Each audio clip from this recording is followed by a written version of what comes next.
함께하며 여러분의 내일을 응원합니다. 성공을 부르는 좋은 습관, 성공예감 이대호입니다.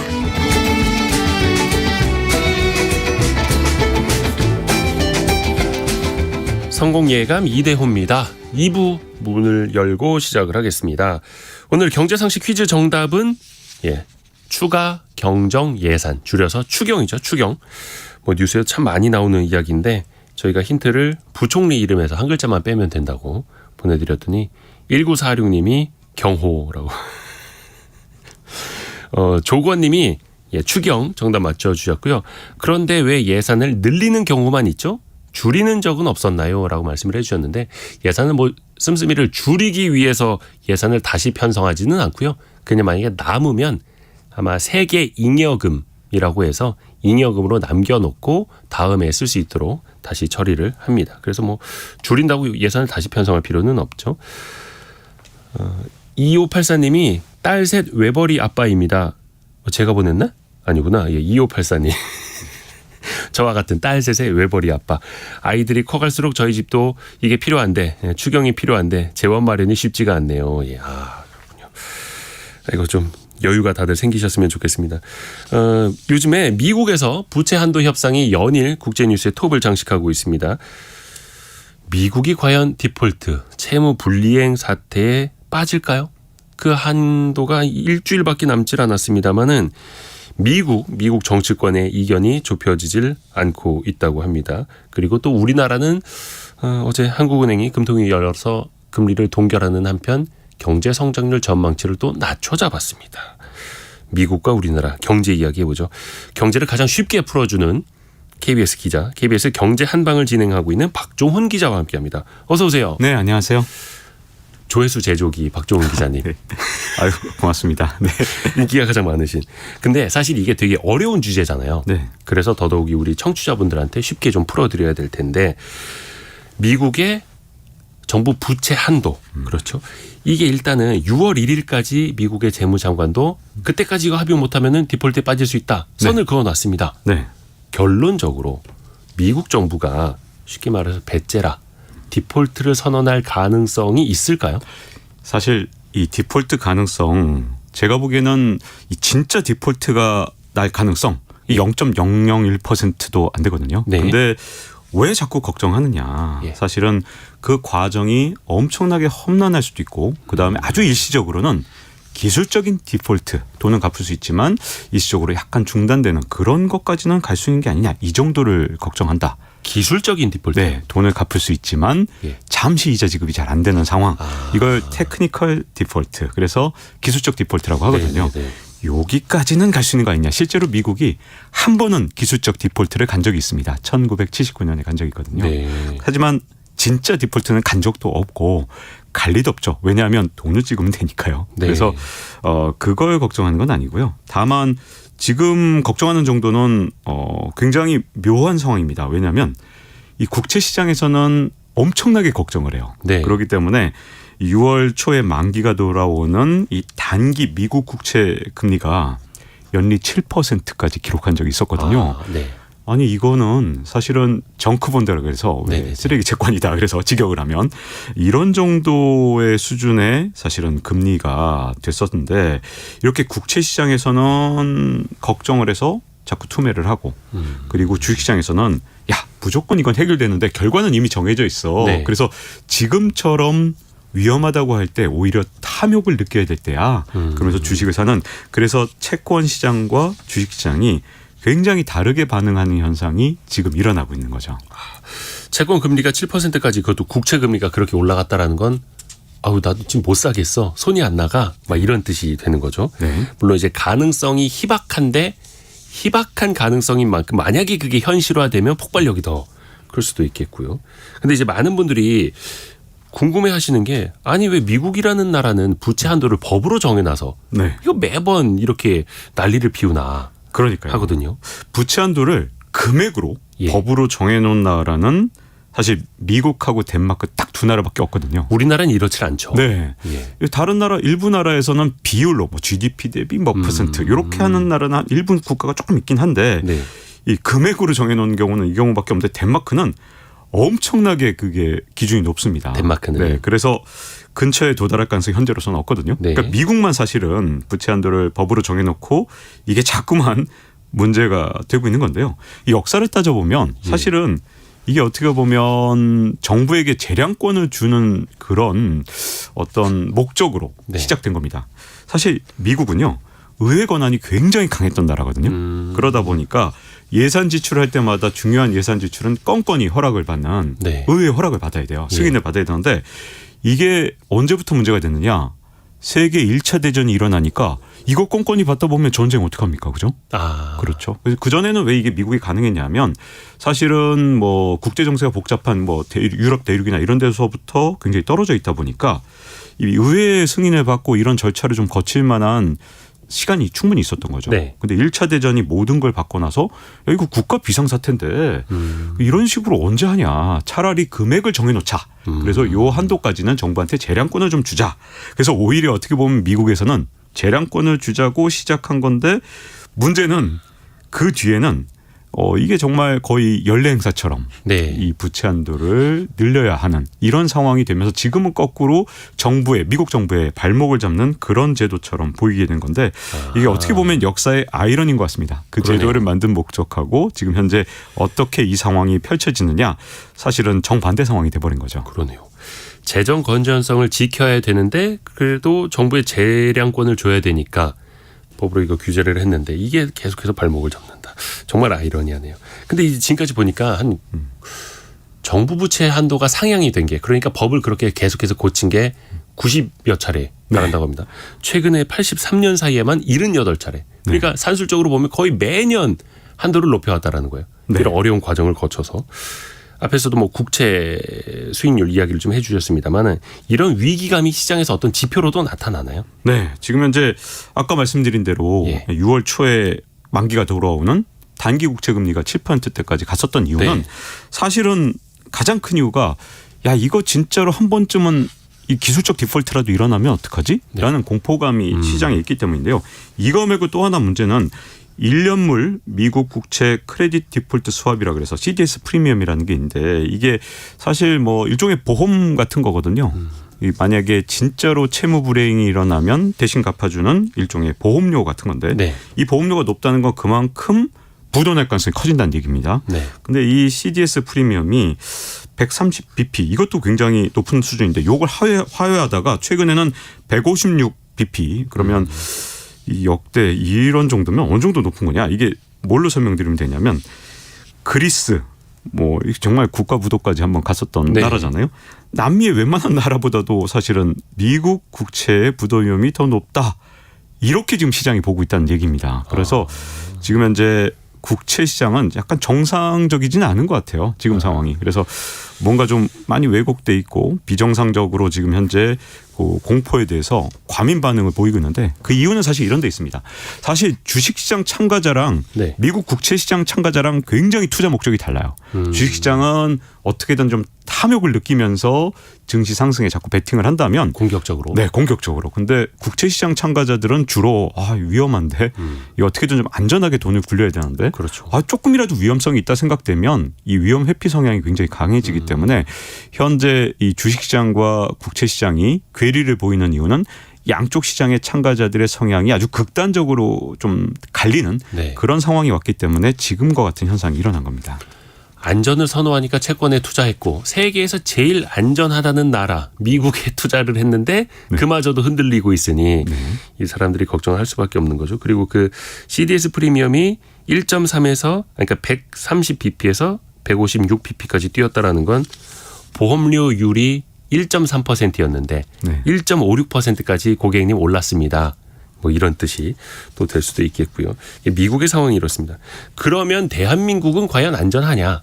우리나라도 사실 국가 부채가 계속 늘고 있고 GDP 대비로도 20%대, 30%대, 40% 이제 거의 50%에 육박하더라고요. 네. 우리나라도 안심할 수 있는 상황은 아니지 않습니까? 네, 일단 이 IMF 국제통화기금에서 이제 2021년에 발표한 자료가 이제 좀 국제 비교는 네. 가장 최근 자료로 있기 때문에 그걸 보면 현재 우리나라를 국가 부채로 봤을 때 결코 그 총량은 네. 위험한 나라는 아닙니다. 그렇죠. 그것만 보면. 왜냐하면 미국은 115%고요. 같은 기준으로 볼 때 일본이 221%. GDP 대비로. 네. 근데 한국이 당시 45%. 이제는 이제 좀 그보다 많이 올라갔는데. 네.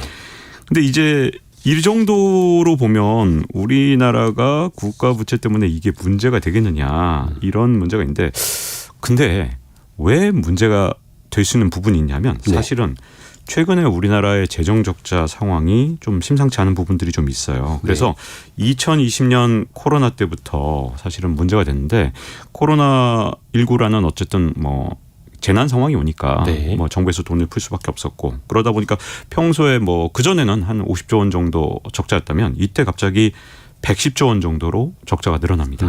재정 적자가 21년에 90조 원으로 줄었어요. 코로나가 어쨌든 좀 잦아드니까. 근데 이 재정 적자가 2022년에 다시 120조 원 가까이로 늘어났거든요. 사실은 이건 좀 통제를 했어야 되는데 통제가 안 된 상태고. 정부가 돈을 더 많이 썼다. 네, 그렇죠. 사실은 뭐 감세랑 같이 겹친 것도 좀 있는 거죠. 이게 코로나19가 끝나면서 감세는 좀 해줬고 그다음에 정부는 지출을 줄이지 않았으니 이게 문제가 된 건데 문제는 23년입니다.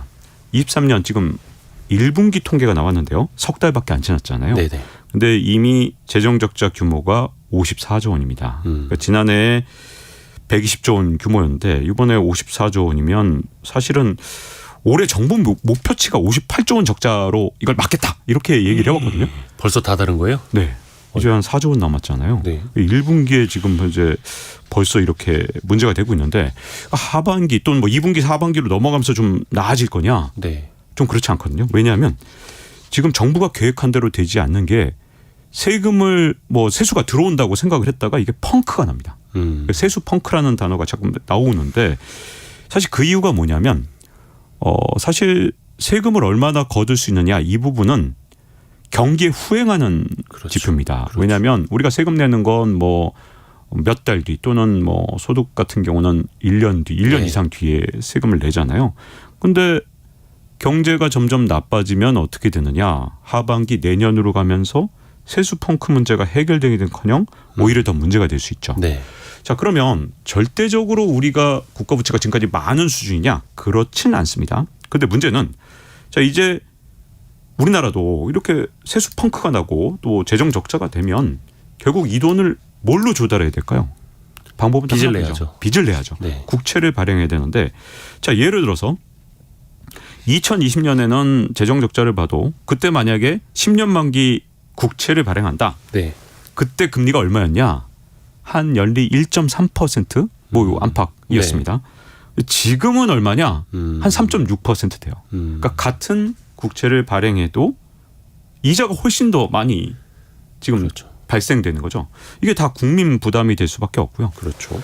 또 한 가지 문제는 이제 우리가 연말에 지금 현재 시장이 어떻게 될지 모르거든요. 사실 미국 국채 시장이 과연 계속해서 안정적일 것이냐 이 부분에 있어서 여러 가지 문제들이 좀 제기되고 있는데 만약에 그래서 돈줄이 좀 메마른 상태에서 국채 발행이 엄청나게 늘어나고 그게 계속해서 돈을 조달해야 된다 그러면 우리나라 채권 시장에 불안이 올 수 있는 거죠. 더군다나 그렇죠. 우리나라는 한전채 같은 경우 진짜 막대한 금액이 계속해서 발행되고 있는데 거기다 국채까지 발행이 된다.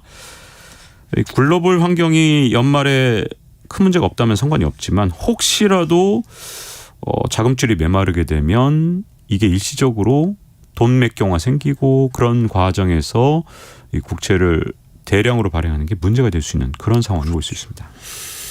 기업들이 또 필요한 돈을 시장에서 잘 조달을 해야 되는데 진짜 큰 손들 한전 거기다가 대한민국 정부까지 돈을 더 많이 빌리러 시장에 뛰어든다 하면은 돈줄이 마를 수밖에 없겠죠. 그 이야기를 이제 잘 지적을 해주셨고 미국 얘기를 다시 해보면은 미국 같은 경우에는 국가 부채 규모가 31조 5천억 달러 정도 되더라고요. 네. 우리나라 돈으로 대충 계산을 해보면 사경, 네. 그 사경을 헤맨다는 이야기 아니고요. 네. 사경 2천조 원, 사경 원이 넘습니다. 어떻게 하다가 이 정도까지 국가 부채가 쌓였을까요? 저는 이 미국의 어떤 국가 부채를 사실 이 지경까지 몰고 온 건 사실 공화당도 민주당도 전부 잘못이 있다고 생각하거든요. 그리고 여기에 협조를 한 경제학자들도 심각한 문제를 갖고 있다고 저는 생각합니다. 그래서 공화당 측에서 문제를 만들어낸 경제학은 공급 측 경제학이라는 게 있고요. 네. 민주당 쪽에서는 현대통화 이론이라는 게 있는데 네. 자, 역사를 그냥 좀 말씀을 드리면 처음 시작은 이제 사실 레이건 대통령 때부터 거슬러 올라갈 수 있습니다. 네. 레이건 대통령 때 딱 취임을 하니까 이때 무슨 경제 이론이 나왔냐면 세금을 깎아주면 네. 세금이 더 거친다. 아, 이게 정말 그 당시에 레이건 대통령, 레이건 행정부에서 너무 솔깃했을 거예요. 야하. 야, 그러지 않아도 세금 깎아주고 싶어서 감세해주고 싶어서 정말 안달복달했는데 네. 그런 이론을 주장하는 일단의 경제학자 그룹이 나타난 겁니다. 근데 이게 실제로 그렇게 됐을까요? 안 됐을까요? 세금을 엄청나게 깎아줬거든요. 네. 당연히 세금이 더 거칠 리가 없죠. 세율을 낮춰주면 당장은 세금이 더 그렇죠. 거친다. 네. 경제가 활성화돼서 네. 그런 일은 일어나지 않았습니다. 그래서 세금을 훨씬 덜 거치는 그런 상황에서 레이건 대통령 때 무슨 일을 또 했냐. 이 소련하고 구소련하고 국방비 지출 경쟁을 했습니다. 네. 그래서 뭐 스타워즈 계획이니 뭐니 혹시 1980년대를 기억하시는 분들은 아실 텐데요. 정말 소련이 망할 정도로 군비 경쟁을 하는 바람에 미국도 재정 지출이 엄청나게 늘어났고 그 과정에서 적자 행렬, 미국의 재정 적자 행렬이 진짜 본격적으로 시작이 됐습니다. 그 뒤에 이제 클린턴 대통령이 좀 메웠다가 다시 아들 부시 대통령이 또 대규모 재정 적자를 하면서 또 역시 마찬가지로 적자가 다시 늘어났는데 그 다음부터 이제 공수교대가 일어나죠. 네. 이렇게 적자를 만든 게 이제 민주당으로 바뀝니다. 네.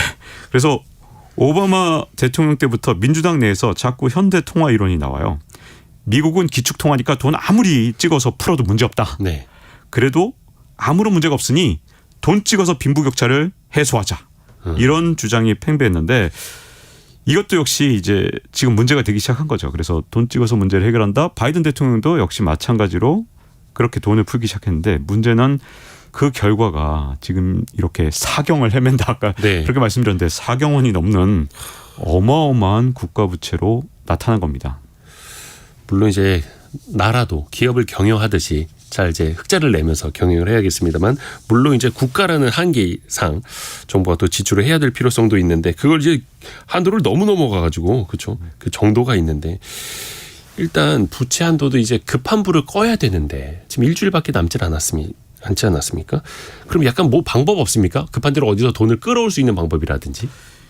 지금 이제 미국 정부가 운영되는 방식 이게 어떻게 지금 현재 그래도 버티고 있느냐. 사실 예. 부채 한도를 다 채운 건 1월 중순입니다. 올해 초에. 네, 이미 더 이상 이제 미국에서 국채를 발행할 수 없는데 그러면 지금까지 5월까지 어떻게 버텼냐. 바로 TGA. 아마 이제는 들어보신 분들 계실 거예요. 재무부 일반 계정. 뭐 쉽게 이게 너무 용어가 어려우니까 네. 재무부의 쌈짓돈이다. 이렇게 한번 표현을 해보죠. 그래서 이게 사실은 미국 재무부가 연준에 맡긴 그런 돈인데 자, 그동안 어떤 일이 생겼냐면 1월 25일에 바로 이 재무부의 쌈짓돈이 5,700억 달러였습니다. 네. 근데 지금 최신 통계가 5월 17일 현재 700억 달러입니다.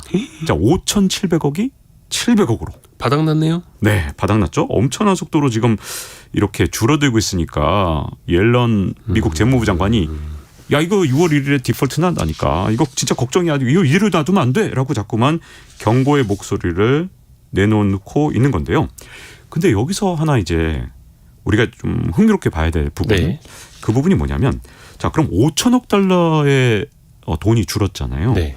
이게 우리 돈으로 얼마냐? 660조 원입니다. 우리나라 1년 예산하고 맞먹는 거의 돈이잖아요. 비슷하네요. 예. 이게 지금까지 이제 미국 경제에 어떤 효과를 냈냐면 원래 재정 지출을 늘리는 건 진짜 경제 성장이나 아니면 네. 또 뭐 주가를 부양하는 데도 도움이 돼요. 네. 돈을 막 쓰면 되니까 정부에서 돈을 막 써요. 누군가 돈을 막 써주면 이 경제에 분명히 도움이 되거든요. 네. 그래서 미국의 1분기 경제 성장률이 발표됐는데 생각보다 나쁘지 않았다. 당연하죠. 재정 지출이 이렇게 막 늘어났는데 네. 보통은 이렇게 재정 지출을 늘리는 게 경제적으로 큰 도움이 안 되는 가장 큰 이유는 이걸 항상 국채를 발행해서 조달하기 때문에 시중의 자금을 끌어당기잖아요. 한쪽에선 끌어당기고 그렇죠. 그래서 이게 재정 지출 늘리는 게 알고 보면 다 이 주머니에서 저 주머니로 막는 거야. 왜냐하면 너 그러다가 국채 발행하는 거 아니야. 그 빚내서 그쵸. 그렇게 하면 시중 자금 거기로 다 빨려 들어가니까 한쪽에서 나빠지고 한쪽이 좋아지니까 사실은 이게 똔똔이다 이렇게 예. 보는데 이게 1월부터 5월까지는 어떤 기적을 만들었냐? 네. 자, 미국에서 더 이상 국채 발행이 안 되는 1월부터 5월까지는 과거에 발행한 국채 이걸 기반으로 돈을 미리 당겨놨고 예. 그 돈을 쓰기만 한 겁니다. 아하. 그러니 두 가지 현상이 일어난 거죠. 미국 경제 성장률이 생각보다 좋고 증시에도 이게 엄청난 도움이 된 거예요. 왜냐하면 이 돈이 우리나라 1년 예산이니까 그렇죠. 아무리 미국 경제가 우리보다 훨씬 커도 돈을 이 정도 풀면 당연히 도움이 될 수밖에 없는 거죠. 자, 그런데 반대로 말하면 사실은 이제 부채 협상이 잘 된 다음에 아마도 시장이 환호할 겁니다. 야, 만약에 잘 되면 야, 이제 모든 위험은 끝났다. 잠시는 환호할 수 있는데 문제는 그때부터 이제 미국 정부가 어떤 일을 할까요? 그 다음엔 이제 텅텅 빈 그 네. 쌈짓돈 계좌를 좀 채워야죠. 예. 특히 초반에는 빨리 채워야 됩니다. 왜냐하면 거의 제로 수준이니까. 네. 그래서 지금 뭐 미국의 투자은행들 얘기를 들어보면 당장 7천억 달러어치의 국채를 네. 아주 짧은 시간에 발행을 해야 된다. 아하. 자, 그럼 국채를 발행한다는 건 그렇게 대규모의 국채를 발행한다는 건 어떤 뜻이죠? 시중에 돈을 또 자금을 빨아들인다. 빨아들인다. 긴축의 라는 효과. 뜻이고. 네. 그리고 이걸 바로바로 또 시장이 사줄 만한 여력이 있으면 문제가 없지만 네. 만약에 여력이 안 되면 어떻게 될 것인가? 그러면 미국의 국채 금리가 튀어오를 수도 있는 거 아니냐? 그렇죠. 이런 분석들이 지금 혼재 있어서 협상이 이제 만약에 이제 타결이 될 건지 안 될 건지 지금 물론 현재로서 완전히 100%라고 말할 수는 없죠. 99.9%지만 협상이 타결된 다음에 그 다음에 미국 경제 상황도 조금은 지켜봐야 된다 이런 얘기들이 있죠. 급하게 채권을 발행을 해야 된다. 국채를 더 7천억 달러나 발행을 해야 된다. 그러려면 당연히 부채 한도를 또 높여놔야 하는데 네. 그 선행 조건이 그거지 않습니까? 네. 근데 지금도 이제 미국의 여야가 계속 협상을 하고는 있더라고요. 메카시 하원 의장 공화당 측하고 바이든 대통령하고. 그런데 공화당이 지금 계속 뭔가를 반대하고 있는 거잖아요. 맞습니다. 그 반대 논리를 한번 좀 알아볼까요? 자, 일단 원래 이 협상에 대해서 뭐 얘기가 나왔을 때 처음에는 시장이 약간 불안했죠. 예. 그러다가 금방 시장은 오히려 이걸 호재로 받아들인 측면이 좀 있습니다. 호재로요. 네, 그 이유가 뭐냐면 사실은 이 부분은 이제 과거에 2011년 사례를 우리가 다시 돌이켜 봤을 때 네. 2011년에도 이렇게 공화당에서 협조를 안 해줘 갖고 부채 한도 협상이 난항을 겪은 적이 있었거든요. 그랬죠. 근데 그때를 복귀해 보니까 어떤 일이 있었는지 다시 생각을 해보면 공화당이 끝까지 목리를 좀 부린 것처럼 당시 보였습니다. 그러다 보니까 시장에서 어떤 판단을 했냐면 야, 우리가 지금 이렇게 어려움을 겪게 된 건 저 공화당 때문이구나. 네. 그러니까 이게 협상이 어쨌든 마무리된 다음에 무슨 일이 생겼냐면 공화당의 지지율이 폭락을 한 겁니다. 아하. 자, 그러다 보니까 이제 시장도 그렇고 바이든 대통령도 그렇고 좀 이제 쉽게 본 거예요.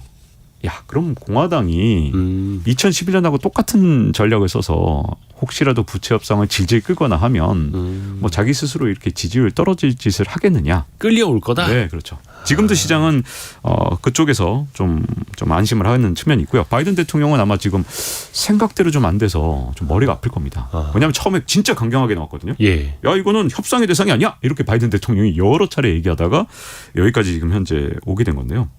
자, 그러면 이제 여기서부터 좀 궁금해집니다. 네. 2011년에 이렇게 시간을 질질 끌다가 지지율이 폭락을 했던 그 공화당이 왜 이번에도 또 똑같은 짓을 하려고 하느냐, 그렇게 보이느냐 하는 네. 건데요. 두 가지 이유가 있습니다. 첫 번째는 지금 이제 2011년 상황하고 지금 상황하고 차이점 중에 가장 큰 차이는 네. 그때는 오바마 대통령 때였거든요. 근데 잘 생각해 보세요. 그때 2011년에 미국 경제 상황이 안 좋았던 가장 큰 이유는 부시 대통령이 네. 글로벌 금융위기를 불러왔다라는 일종의 원조론을 공화당이 갖고 있었습니다. 아하. 근데 가까스로 그 어렵던 경제를 오바마 대통령이 살려냈단 말이죠. 회복했죠. 네. 근데 공화당이 와서 자기들이 경제를 망쳐놓고 다시 이렇게 부채 한도 협상까지 안 해주면서 발목 잡는다. 네, 발목을 잡는다. 예. 이게 논리로 딱 통하니까 공화당 지지율이 폭락을 했던 겁니다. 아하. 자, 근데 이번에 지금 미국인들의 정서는 어쨌든 뭐 바이든 대통령을 지지하지 않았던 중도층이 볼 때는 아니 뭐 바이든 대통령이 고집피웠지 않냐. 네. 세상에 1조 9천억 달러를 갑자기 취임하자마자 돈 풀겠다고 난리를 쳤고 그것 때문에 지금 인플레가 와서 지금 미국 경제가 이따위로 좀 망가진 거 아니냐라고 네. 보는 중도층이 있습니다. 근데 그쪽에서 볼 때 공화당 주장이 충분히 솔깃하거든요. 야, 이렇게 돈을 더 쓰면 인플레 못 잡는다. 네. 이제 그만 이제 돈을 써야 된다라는 공화당의 주장이잖아요. 그러니까 그렇게 앞으로 좀 정부의 재정 지출을 좀 줄이면 부채 한도 협상해 줄게. 이 공화당의 주장이기 때문에 일단 명분으로 볼 때 공화당의 상황이 2011년만큼은 나쁘지 않습니다. 이게 외부적인 공화당의 입장이고요. 아하. 자, 근데 내부적으로 봤을 때 또 한 가지 문제가 뭐냐면 지금 현재 협상에 어쨌든 공화당 쪽을 이끌고 있는 메카시 하원 의장이 네. 사실은 하원 의장 되기 전까지 진짜 고생을 했습니다.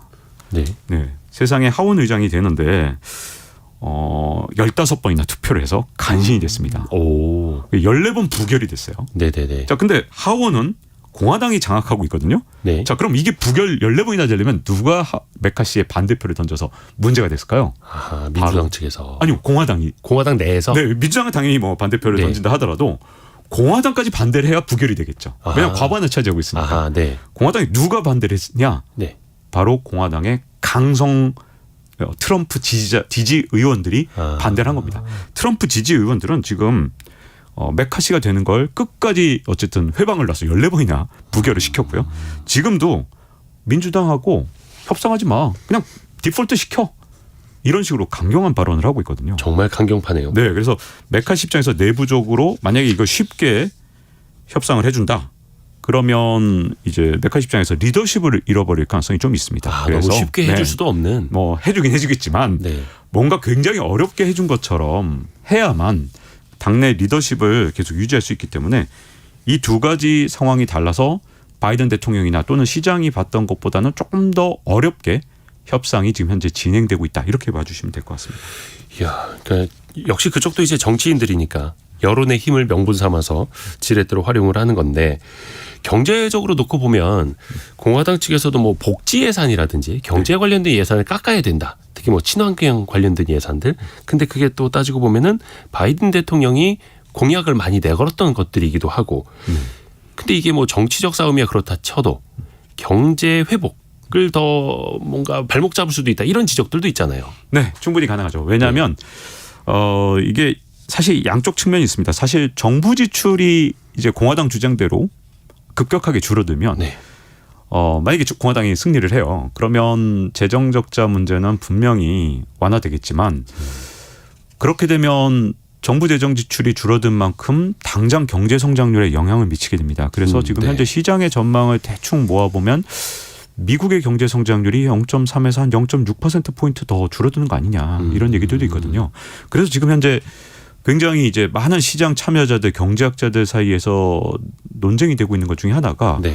올 연말에 미국 경제가 침체를 겪을 것이냐 아니면 그냥 가볍게 불황 정도만 겪고 끝날 것이냐 네. 지금 굉장히 논란의 대상입니다. 근데 만약에 미국 정부가 이제 지출을 공화당 주장이 상당히 많이 받아들여서 줄이게 된다면 그러지 않아도 경기 침체에 대한 우려가 큰 상황에서 그 부분도 또 역작용으로 나타날 수 있는 그런 상황이 아주 묘한 상황이 이번 협상의 결과가 어떻게 되느냐에 따라 굉장히 많은 부분이 바뀔 것 같습니다. 근데 최근에 또 재미있는 표현 하나가 나왔습니다. 그 노벨 경제학상 받은 분이죠. 폴 크루그만. 네. 미국은 부채를 안 갚아도 된다. 심지어 다른 나라들도 정부가 꼭 부채를 갚을 필요가 있는 건 아니야. 이런 이야기를 했어요. 네. 이건 어떤 의미에서 이런 발언을 했을까요? 제가 사실 폴 크루그만 교수를 상당히 개인적으로 좋아했었거든요. 네. 근데 최근의 주장들은 저는 정말 이해가 안 갑니다. 사실 폴 크루그만이 2022년 7월 20일자에 뉴욕타임스에 이런 제목의 칼럼을 썼습니다. 나는 인플레이션에 대해 틀렸다. 반성문이요. 네, 반성문을 썼습니다. 네. 사실 이게 언제 시작된 거냐면 2021년에 바이든 대통령이 처음 취임했을 때 1조 9천억 달러 재정 지출을 더 늘려서 네. 미국 경기를 부양하고 빈부격차를 줄이겠다고 했을 때 사실 엄청나게 이게 논란이 됐었거든요. 이렇게 돈 풀면 지금 인플레이션 온다니까? 라는 논란이 있었고 같은 민주당 경제통인 레리 서머스 교수가 이렇게 풀면 진짜 극심한 인플레이션이 온다라고 막 비판을 했을 때 폴 크루그만 교수가 어떻게 했냐면 레리 서머스를 정면으로 반박을 하는 그런 칼럼을 써서 이 두 분이 정말 민주당을 이끄는 일종의 경제 석학들이 둘이 엄청나게 일종의 칼럼으로 설전을 했었는데 네.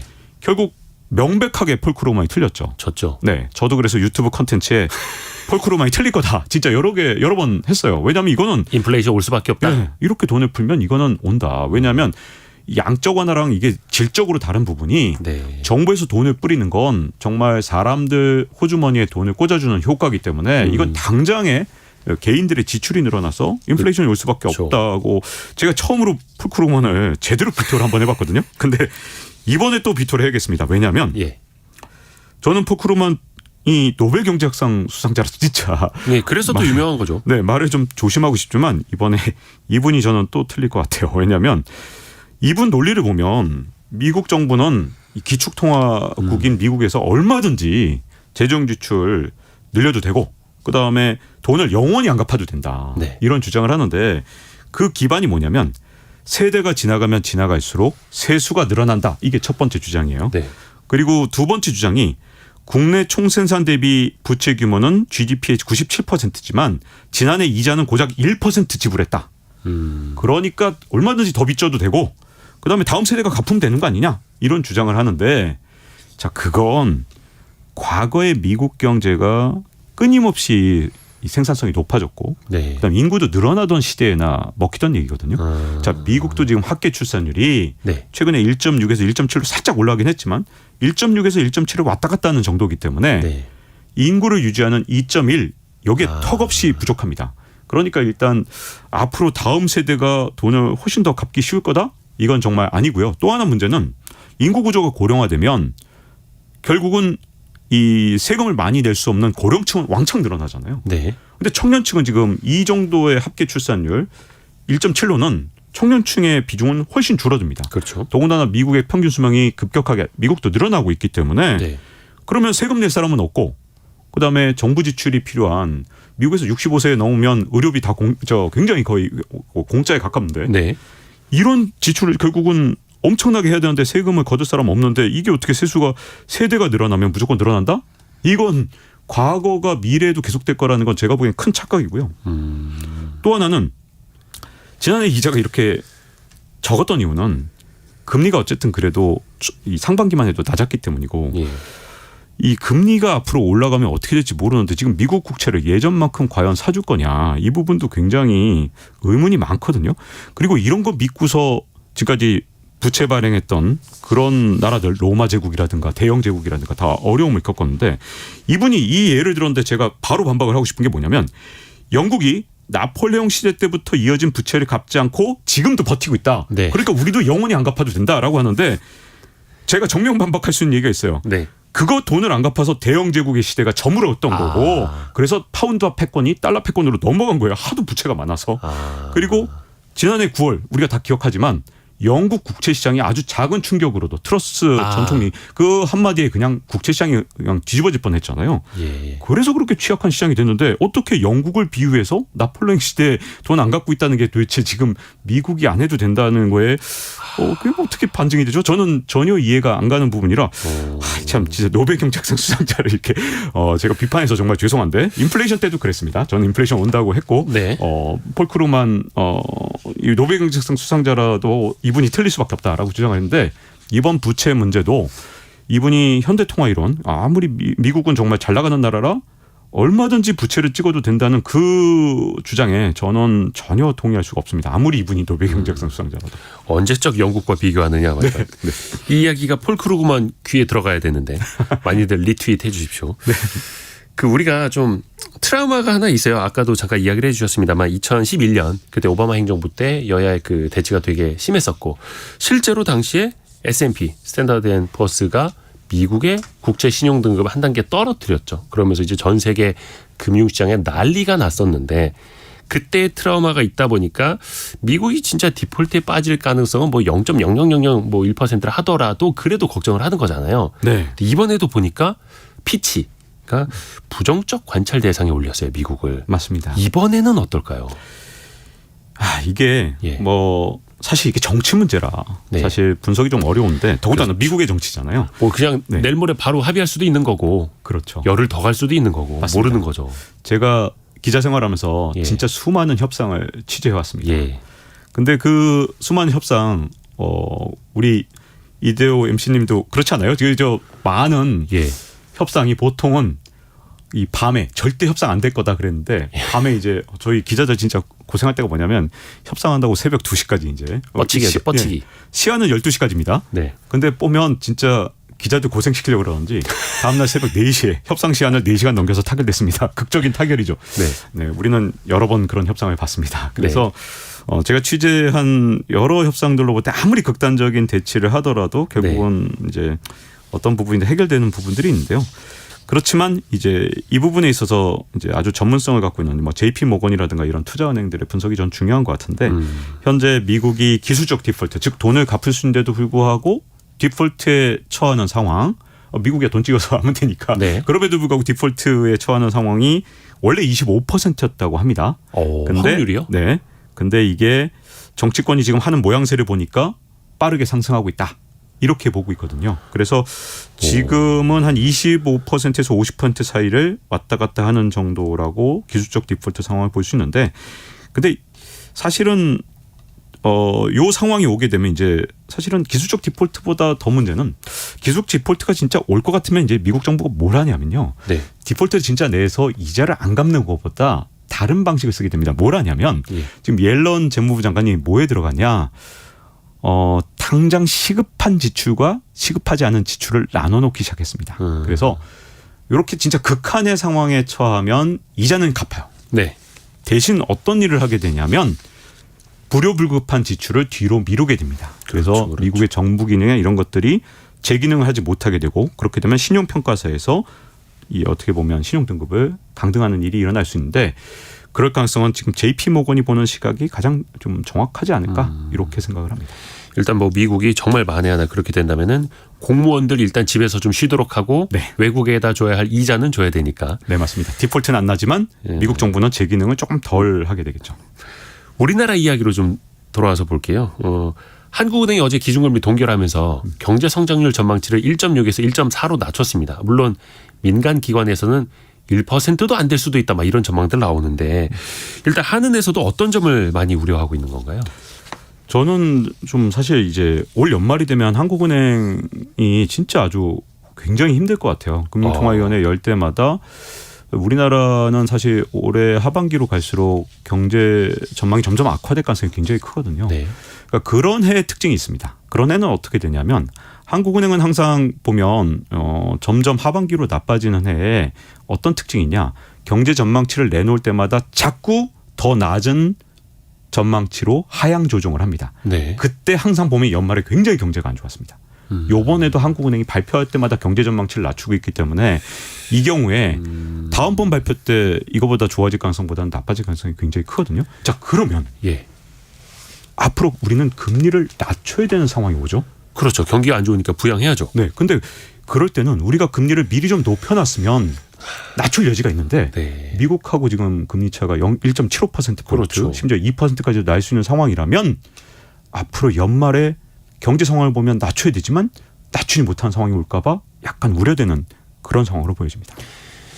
세계 최강대국이 우리보다 이자율을 1.75%포인트 더 주니까 우리는 뭐 여기서 경기 안 좋아도 금리 내려서 경기 부양하기도 힘든 거고, 그러면 우리는 상저하고 많이 기대를 했었는데 상저하저가 될 수도 있어요. 현재 한국은행이 자꾸 전망치를 수정하는 거 보면 과거의 사례로 볼 땐 상저하저일 때 보통 그랬거든요. 좀 우려스럽습니다. 좀 좋은 얘기 좀 있어야 되는데. 오늘 KBS 박종훈 기자와 함께 경제를 진단을 해봤고요. 6938님이 박종훈 기자님 의견에 동의합니다. 노벨 경제학상은 박 기자님께서 받아야 될 것 같은데 도전하세요. 응원할게요. 그건 아닌 것 같습니다. 경제에 논문 쓰신 적 있으시잖아요. 아, 그럼요. 네. 스웨덴 할리먼에 한번 제출을 좀. 네, 제 논문은 그 정도 수준 절대 안 됩니다. 네. 오늘도 쉽게 잘 풀어주셔서 고맙습니다. 감사합니다. 네, 감사합니다. 예, 라디오 정보센터 뉴스 듣고 오겠습니다. 지난 2월 임명된 이도훈 대통령실 대변인이 47억여 원의 재산을 신고했습니다. 정부 공직자윤리위원회는 오늘 이 같은 내용이 담긴 고위공직자 5월 수시 재산 등록 사항을 공개했습니다. 정부가 일찍 찾아올 더위에 대비해 지난해보다 일주일 이상 이른 6월 26일부터 여름 전력수급 대책 기간을 운영하기로 했습니다. 정부가 돼지고기와 고등어, 원당과 설탕에 할당 관세 적용을 추진하기로 했습니다. 국제축구연맹 피파 월드컵 대회를 후원해온 현대자동차 그룹이 2030년 월드컵까지 모빌리티 부문 공식 후원을 이어가기로 했습니다. 지금까지 라디오 정보센터 조진주였습니다. 오늘도 질문이 많이 들어와서 곽지연 리포터가 모아둘 질문이 되게 많은 것 같은데요. 애프터 서비스 시간 이어갑니다. 곽지연 리포터 어서 오세요. 네, 안녕하세요. 부동산 관련 질문들이 좀 있네요. 네, 그렇습니다. 청취자 권인숙 님이 보내주신 질문인데요. 네. 그 현재 실거주 의무는 어떻게 되는지 궁금합니다 하셨네요. 특히 실거주 의무는 그 분양한 주택, 그것도 정부가 공공으로 공급을 했거나 아니면 분양가 상한제로 뭔가 혜택을 준 거에 대해서 너무 투기성으로 접근하지 마세요. 실제로 가서 사세요라고 하는 거잖아요. 네. 기존에는 이게 2년에서 5년까지, 특히 공공택지일 경우에 할인율이 더 높을 때는 5년까지도 되거든요. 네.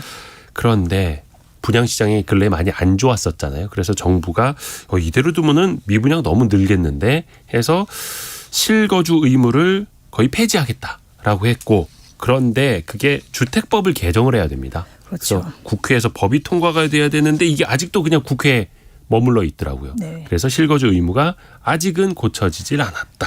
이게 현재까지 상황입니다. 알겠습니다. 네. 자, 다음 질문은 청취자 안진수님 그리고 뒷번호 2187 쓰시는 분이 보셨습니다. 5G 서비스 과장 광고를 한 통신사들 과징금만 물리게 할 게 아니라 피해 소비자들에게 보상해야 되는 거 아닌가요? 이렇게 해서 어제 문자 많이들 보내셨는데요. 그래서 이 5G 품질 소송 대리 변호사에게 설명 들어봤습니다. 법무법인 주원의 김진욱 변호사입니다. 네. 많은 5G 요금제에 가입한 소비자들이 통신, 통화 품질 불량 등 불안전한 서비스를 받았기 때문에 이는 이통 3사의 민법상 고의 또는 중대한 과실로 인한 채무 불이행에 해당되고 그로 인한 재산상, 정신적 손해배상 청구를 통해서 입은 피해에 대해서 배상을 받을 수 있습니다. 현재로서는 이통 3사가 자진해서 피해 배상 등을 하지 않고 있기 때문에 부당한 고가요금 청구에 대해서 재산상 정신적 피해에 대해서 집단소송을 진행 중에 있고요. 법원 판결을 통해서 이용자들이 입은 피해에 대해서 배상 청구를 할 수밖에 없는 그런 현실적인 문제가 놓여 있습니다. 현재 그 단체 소송이 진행 중인 것도 있는 거네요. 네, 그렇습니다. 다음 질문은요? 네, 2467번님 보내셨습니다. 이 통신사 대리점 직원 권유로 5G에 가입을 했습니다. 이 사용하다 보니까 이 끊김 현상이 심해서 LTE로 변경해달라고 했더니요. 안 된다. 이런 답변 들었다고 합니다. 그럼 이때 소비자 피해 보상 가능할까요? 보내셨는데요. 네. 다시 김진욱 변호사의 설명입니다.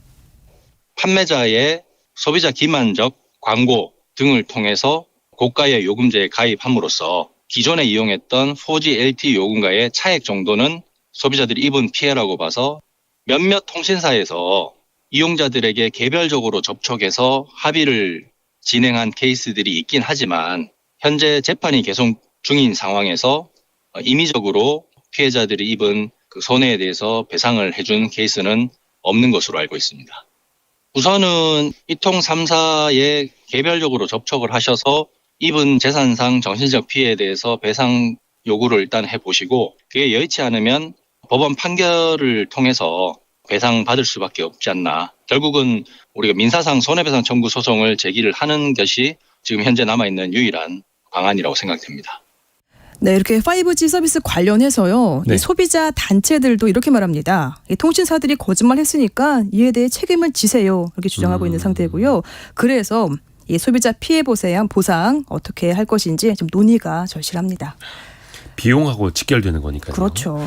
다음 질문은요? 네, 7939번님. 스타링크는 5G일까요? 야, 이것도 어찌 보면 통신 관련된 질문이네요. 예. 근데 알아보니까 5G는 아니더라고요. 그 속도가 일반적으로 우리가 한 4G LTE라고 쓰는 그 정도가 나오는 걸로 알고 있는데 네. 스타링크는 스페이스 X가 지구 위에다가 정말 촘촘하게 수천 개 현재 띄워놓은 저궤도 위성 통신 서비스죠.